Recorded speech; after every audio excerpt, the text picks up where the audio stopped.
आज ही Doubtnut app download करें। Doubtnut पर होगा अब आपके सभी मैथ्स, केमिस्ट्री, फिजिक्स और बायोलॉजी डाउट्स का सफाया। बस अपने क्वेश्चन की फोटो खींचो, उसे क्रॉप करो और तुरंत वीडियो सोल्यूशन पाओ। Download now. इस क्वेश्चन में हमें दिया गया है biconvex thick lens is constructed with glass जिसका म्यू दिया हुआ है 1.50। Each of the surfaces has a radius of 10 centimetre and the thickness at the middle is 5 centimetre. ठीक है, locate the image of an object placed far away from the lens. ठीक है, let's say कि इस तरह का आपके पास में कोई बाइकॉन्वेक्स लेंस है। ठीक है, ये इसकी एक्सिस हो गई, प्रिंसिपल एक्सिस। ठीक है, अब बोला गया है कि जो दोनों की सरफेसेस है, ये दोनों लेंसेज की सरफेसेस, इनकी रेडियस कितनी है 10, यानी कि R1 is equals to R2 is equals to 10 centimetre है। थिकनेस दोनों के बीच की कितनी है 5 सेंटीमीटर। और ऑब्जेक्ट कहाँ रखा हुआ है, ऑब्जेक्ट रखा हुआ है फार अवे फ्रॉम द लेंस। ठीक है, यानी कि बहुत दूर रखा हुआ है, तो मैं इन्फिनिटी पे मान सकता हूं ऑब्जेक्ट को। तो u कितना हो जाएगा, अगर मैं ऑब्जेक्ट यहां मान रहा हूं तो u हो जाएगा मेरा माइनस इन्फिनिटी। ठीक है, इधर आएगा, इधर आएंगी रेस। तो पहली सरफेसेस के लिए सरफेस 1, ये सरफेस 2, पहली सरफेस के लिए मैं क्या करता हूं, रिफ्रैक्शन थ्रू कर्व्ड सरफेसेस का फॉर्मूला लगाता हूं, जो कि होता क्या है μ2 upon v minus μ1 upon u is equals to μ2 minus μ1 upon r। ठीक है, अब देखो पहली सरफेस के लिए μ2 क्या है, μ2 यानी कि जिस मीडियम में रिफ्रैक्शन हो रहा है। तो रिफ्रैक्शन किस मीडियम में हो रहा है, रिफ्रैक्शन हो रहा है एयर से ग्लास में। तो ग्लास हो गया μ2 और एयर हो गया μ1। तो ग्लास का refractive index by 1.50 divided by v minus इसका एयर का रिफ्रैक्टिव इंडेक्स हो गया 1 डिवाइडेड बाई u, जो कि है माइनस इन्फिनिटी, और ये आ जाएगा 1.5 माइनस 1 अपॉन r। अब देखो जिधर जाए काम की रेज वहां पॉजिटिव, अगर मैं इधर रेज जा रही हैं तो इस पॉइंट से इसकी रेडियस, इस वाले सर्कल की रेडियस, इस वाले स्फीयर की रेडियस नापने किधर जाऊंगा, इधर डायरेक्शन में जाऊंगा, तो ये पॉजिटिव होगी। ठीक है, तो ये आ जाएगा आपके पास में 10 सेंटीमीटर। ठीक है, तो ये तो 0 हो गया, 1 अपॉन, देखो ये प्लस हो जाएगा और 1 अपॉन इन्फिनिटी हो गया अपना 0। तो यहां से आपके पास जो आएगा वो क्या निकल के आएगा, v की वैल्यू आएगी 1.50 इंटू 10 डिवाइडेड बाय 0.5। ठीक है, ये बात हो जाएगी।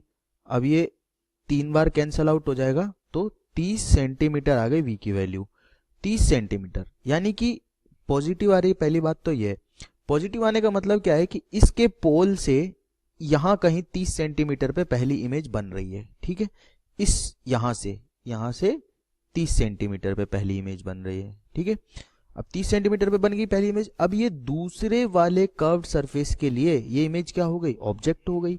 ठीक है, और ऑब्जेक्ट भी कैसा, वर्चुअल ऑब्जेक्ट। ठीक है, पीछे आ गई है मिरर के, सॉरी लेंस के, तो वर्चुअल ऑब्जेक्ट हो गई। ठीक है, अब दूसरे वाले मिरर के लिए लगाते हैं कि रिफ्रैक्शन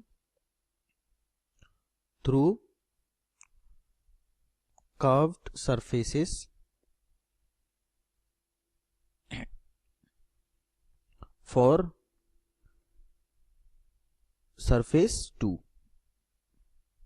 दूसरी सरफेस के लिए लगाते हैं, ये है हमारी सरफेस 2।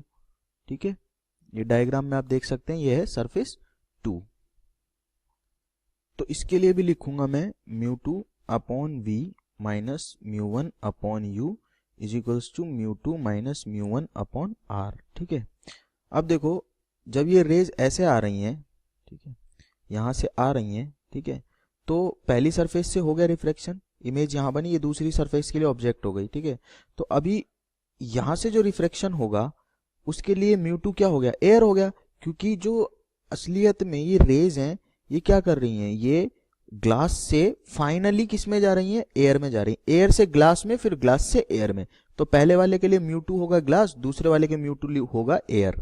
ठीक है, तो लिखूंगा 1 अपॉन v माइनस μ1 की वैल्यू क्या हो जाएगी, ग्लास का रिफ्रैक्टिव इंडेक्स 1.5 अपॉन u क्या हो गया, देखो अब देखो u के बारे में बात करते हैं। u है यहां से और यहां तक की डिस्टेंस कितनी है 30 सेंटीमीटर।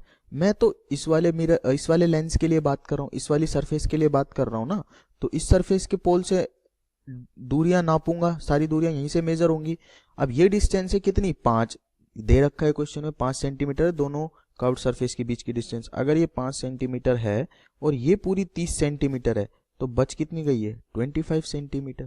ठीक है, 25 सेंटीमीटर बच गई, तो u की वैल्यू हो गई आपकी 25।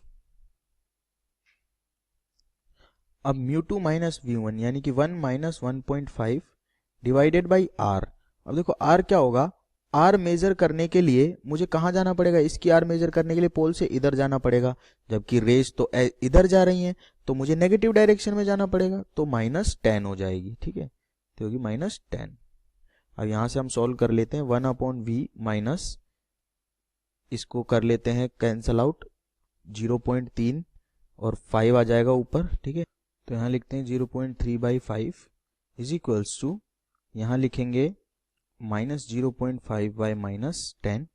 ठीक है, ये आएगा, या इसको लिख सकते हैं हम 1/20। ठीक है, तो 1/v की वैल्यू क्या हो जाएगी, 1/20 प्लस 0.3/5, ये हो जाएगी। अब यहाँ से 20 एलसीएम लेते हैं तो ये बनेगा 1 प्लस 1.2। ठीक है, तो v की वैल्यू अल्टीमेटली कितनी आ जाएगी, 20/2.2। ठीक है, और यहाँ से आ जाएगा लगभग 9.1 सेंटीमीटर। पॉजिटिव आ रहा है, इसका मतलब सेम डायरेक्शन में होगा जहाँ पे रेज जा रही हैं।